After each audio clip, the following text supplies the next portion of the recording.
मणिपुरा नाम के गांव में विपिन नाम का ग्वाला रहता था। उसके पास बहुत सारे गौएं थी।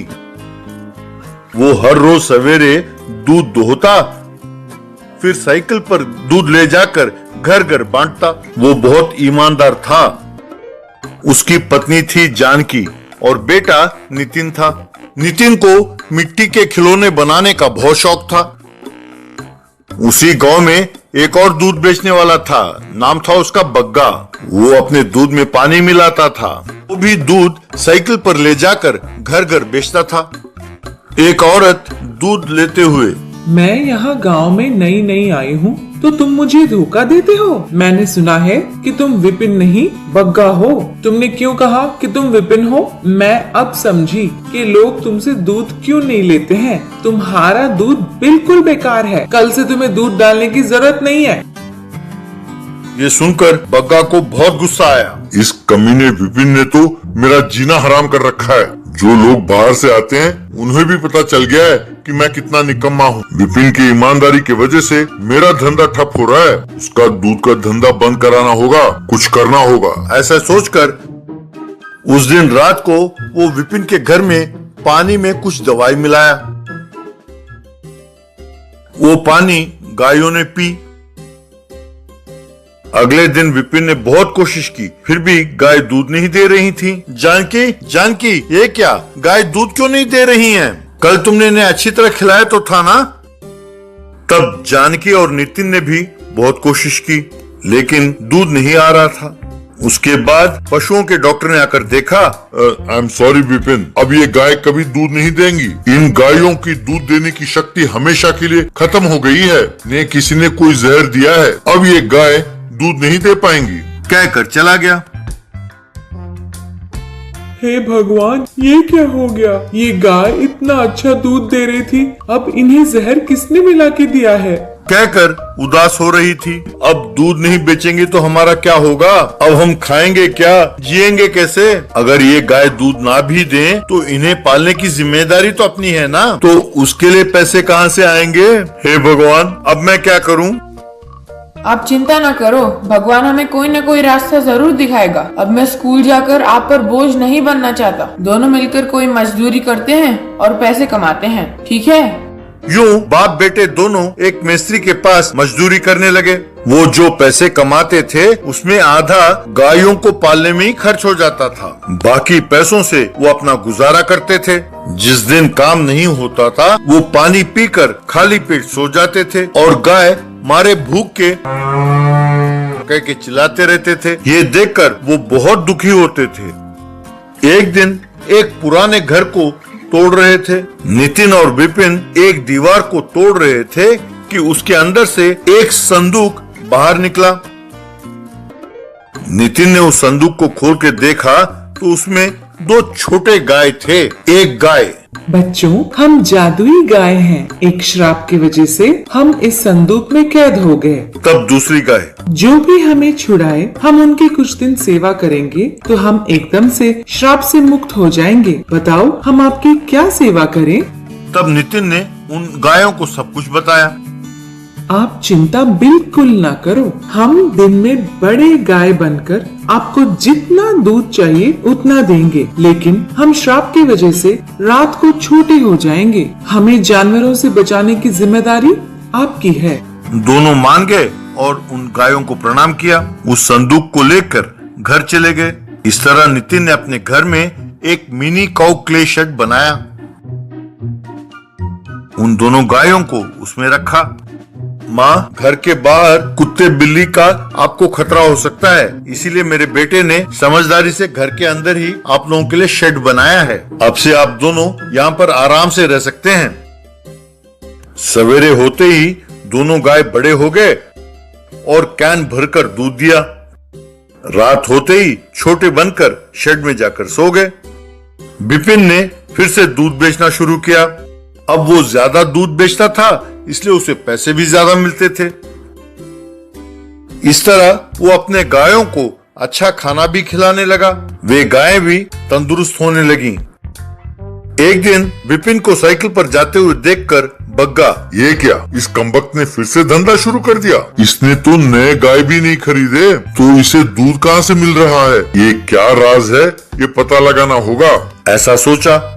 उस रात को उसने खिड़की से झांक कर अंदर देखा। उसने गायों को बड़े होते हुए और दूध देते हुए देखा। अंधेरा होते ही उन गायों को छोटे होकर शेड के अंदर जाते हुए भी देखा। उसने तुरंत आकर चुपके से उन दोनों गायों को चुरा लिया, उन्हें अपने घर ले गया। सवेरा होते ही बग्गा, जल्दी से बड़े हो जाओ और दूध दो, अब जिंदगी भर तुम मेरे बंदी बनकर रहोगे। बेटा, तुम्हारे इरादे ठीक नहीं हैं। जब तुमने हमें चुराया तभी हम समझ गए कि तुम्हारे इरादे कैसे हैं। अगर हमने तुम जैसों की सहायता की तो हम जिंदगी में कभी भी श्राप से मुक्त नहीं हो सकते। हमें माफ कर दो बेटा। ज्यादा नखरे ना करो, चुपचाप दूध देते हो या नहीं? अगर नहीं दिया तो पैरों से कुचल के रख दूंगा, खबरदार।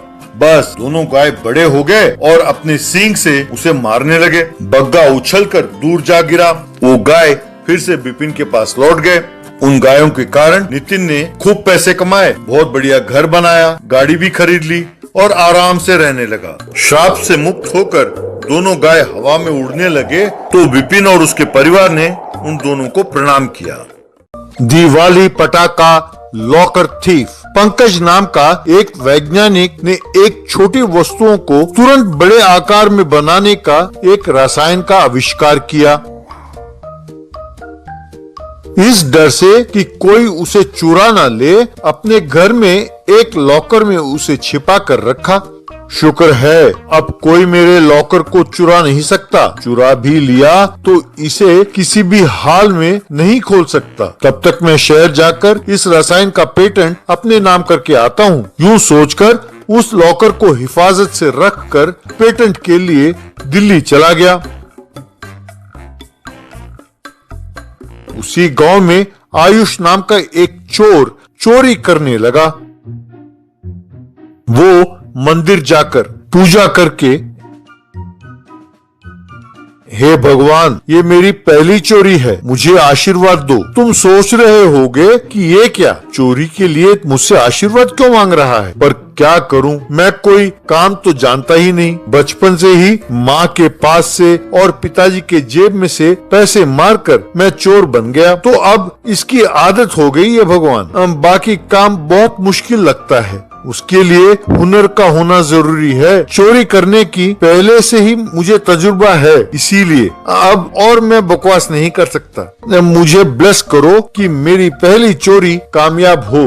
तुम चिंता ना करो, तुम्हारा हिस्सा दान पेटी में डाल दूंगा, ये अपना डील है, किसी और को इसकी भनक भी नहीं लगेगी। कहकर भगवान को प्रणाम करके सीधा पंकज के घर चोरी करने गया।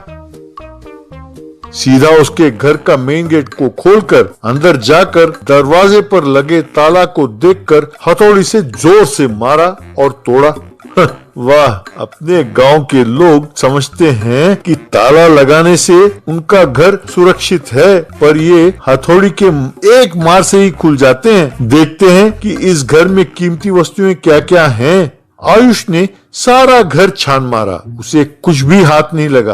अरे ये क्या, घर इतना बड़ा है, दरवाजा तोड़कर आधे घंटे से ढूंढ रहा हूँ, पर एक भी वस्तु हाथ नहीं लगा। अगर पहला प्रोजेक्ट ही फेल हो गया तो जिंदगी भर ये मलाल रहेगा और दाग बनकर रह जाएगा। कुछ ना कुछ तो ले जाना ही होगा। टीवी ले जाता हूँ, पर इतने बड़े टीवी को ले जाना भी तो मुश्किल है। नहीं, अब पलंग ले जाऊं तो कैसे रहेगा? अरे ले तो जा सकता हूँ, पर वो भी तो भारी है। एक काम करता हूँ, एक आध ना ले जाकर एक ट्रक में सारा घर का सामान ले जाता हूँ, वही ठीक रहेगा। यूं वो एक ट्रक किराए में लेकर उस घर के सारे सामान को ट्रक में चढ़ाकर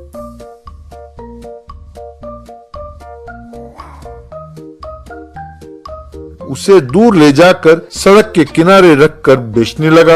आओ भाई आओ, देर ना करो, लेटेस्ट फर्नीचर है, खरीद लो, रास्ते का माल सस्ते में। ये कहकर सस्ते दामों में उसने सब सामान बेच डाला। आखिर में उसके पास एक लकड़ी का बक्सा बचा रह गया। उसे खोलकर देखा तो एक लॉकर था। उसे देखकर आयुष, अरे वाह, ये तो बहुत ही चंट आदमी निकला। किसी कीमती वस्तु को लॉकर में छिपाकर सबकी नजर बचाने के लिए उसे एक लकड़ी के बक्से में रख दिया है। इसमें क्या होगा, इसे कैसे खोलूं? यूं सोचकर उसे खोलने के लिए बहुत सारे जतन किया, पर वो लॉकर नहीं खुली। हथौड़े से भी मारा, फिर भी वो नहीं टूटी। अरे ये क्या, इतनी मजबूत कैसे बनाया?